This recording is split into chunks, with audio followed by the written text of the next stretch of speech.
안녕하십니까? 정성산TV입니다. 지금 북한에서 대규모 움직임이 포착됐습니다. 100여 명 난리 났다. 정성산TV 좋아요, 구독, 알림은 큰 도움이 됩니다. 후원해주시는 고마운 모든 분들께 가열차게 멸공. 북한군 수십 명이 철책을 설치하고 있는 대규모 진지 공사 장면이 포착됐다. 북한이 계속해서 오물풍선을 부양하고 있는 가운데 2일 경기도 파주시 탄현면과 오두산 통일 전망대에서 바라본 임진강 변 북측의 한 초소 일대 능선에서는 계속해서 철책 설치를 위한 작업이 진행되고 있었다. 이날 오전 탄현면에서 바라본 북측 초소 일대의 능선은 수백 그루의 나무가 잘려져 있었다.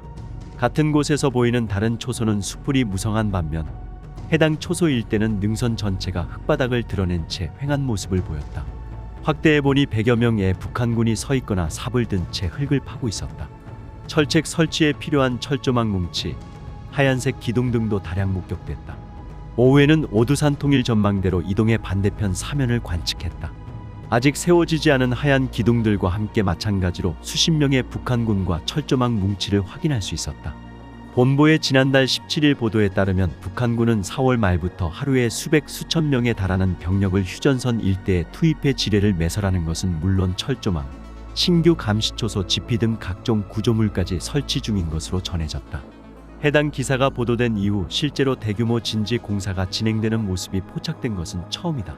앞서 북한은 지난해 12월 초부터 DMZ내 경의선 육로 등의 지뢰를 매설한 바 있다.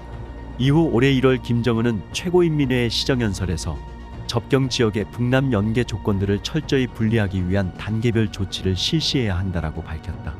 한편 군 당국은 북한이 어제부터 오물풍선 720여 개를 대량으로 살포하고 있다고 밝혔다. 북한이 하늘에서는 대남 전단을 날리고 땅에서는 철책 설치와 지뢰 매설을 하며 남북 완전 단절 조치를 본격화한 것으로 보인다. 우리 정부가 북한의 오물풍선 살포 등의 도발에 대응해 현재 검토 중인 대북 확성기 방송은 비무력적인 방법인 대북 심리전의 가장 막강한 수단으로 꼽힌다. 대북 확성기의 절대 위력에 대해 남북 군사회담 경력이 풍부한 한 예비역 장성은 3일 북한군 입장에서 보면 확성기는 목구멍에 박힌 가시와 같다고 말했다. 남측 확성기 방송을 막을 수도 없고 그렇다고 귀를 막고 안 들을 수도 없는 존재로 인식한다는 것이다. 그래서 북한군은 확성기 철거를 군사회담 때마다 줄기차게 요구했다. 실제로 우리 정부가 2일 대북 확성기 방송을 재개하려는 움직임을 보이자 북한이 같은 날인 2일 밤 오물풍선 살포 잠정 중단을 발표하며 한 발 물러서는 듯한 모습을 보인 것도 대북 확성기의 위력을 실감하게 하는 대목이다. 각종 정보 유입과 유통을 철저히 차단당하고 있는 북한 주민들에게 남한의 세상 돌아가는 이야기를 전달해 줄 수 있는 수단은 그리 많지 않다. 단파 라디오와 이동식 저장 장치 등이 유용했지만 심한 단속으로 요즘은 약발이 떨어진다는 게 중론이다. 대북 확성기 방송은 전력망이 갖춰진 접경 지역이라면 어느 곳에서도 시행할 수 있는 강력하고도 효과적인 심리전 수단이다. 지상 고정 확성기 시설뿐 아니라 차량에 탑재된 이동식 확성기도 있어 접경지 이북의 목표 지역을 골라 심리적으로 공략할 수 있다. 고정식 확성기 방송은 출력을 최대로 높이면 야간에 약 24km, 주간에는 10여 km 떨어진 곳에서도 들을 수 있다. 차량에 탑재된 이동식 확성기는 고정식보다 10km 이상 더 먼 거리까지 음향을 보낼 수 있는 성능을 갖췄다. 이는 개성 지역을 비롯해 최전방에 배치된 북한군 부대 상당수가 확성기 방송을 들을 수 있는 성능이다. 밤이면 확성기 출력은 개성 지역을 넘기도 한다.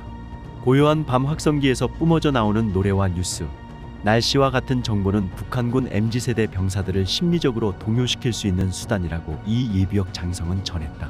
북한 측도 과거 대남 확성기를 사용했지만 우리 군이 사용하는 대북 확성기에 비해 그 성능이 매우 떨어져 사용이 제한적이었다. 입대자 중 그나마 사상 무장이 됐다는 판단 아래 최전방에 배치된 병사들이 흔들린다면 북한군 지휘부 입장에서는 중대한 문제다. 북한군이 군사회담 때마다 확성기를 집요하게 물고 늘어진 것도 이런 이유에서다. 다른 예비역 장성은 남북 군사회담 때 북한군 대표는 전선 사령관과 전사들은 당장 대북 확성기를 때려 부수자고 한다. 저들이 들고 일어나면 우리도 어쩔 수 없다. 지금은 그들을 억누르고 있지만 마냥 그러지 못한다는 식으로 철거를 요구했다고 전했다. 대북 확성기 방송이 북한군에 심리적 타격을 줄 수 있는 사례가 몇 있다.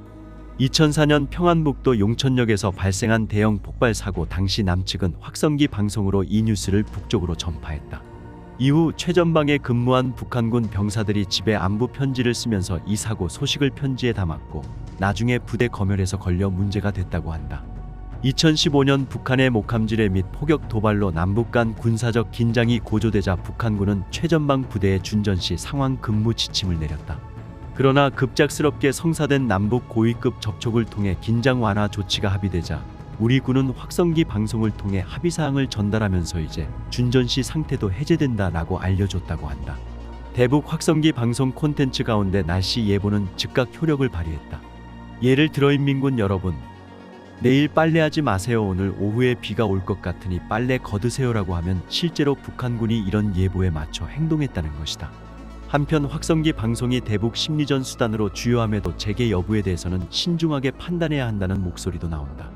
확성기 방송 재개로 군사분 개선 일대의 군사적 긴장이 고조되어 접경지 주민들의 불안감뿐 아니라 한반도 불안정성이 더욱 증폭될 수 있다는 것이다. 군사회담 대표 경험이 있는 다른 예비역 장성은 경기 북부와 강원 북부 쪽으로 인구 유입이 많은 상황이라며 확성기 방송이 재개되면 소음 및 개발 제한 피해 등도 우려가 되는데 이런 것들도 고려해야 한다고 말했다. 특히 그는 심리전 차원에서 매우 유용한 확성기 방송은 협상 카드로 삼아야 한다며 칼이 칼집에 들어있을 때 억지력을 발휘한다는 말이 있듯이 유용한 협상 카드를 마구잡이 식으로 내던져서는 안 된다고 주장했다. 정성산TV 좋아요, 구독, 알림은 큰 힘이 됩니다. 후원해주시는 모든 분들께 가열차게 멸공.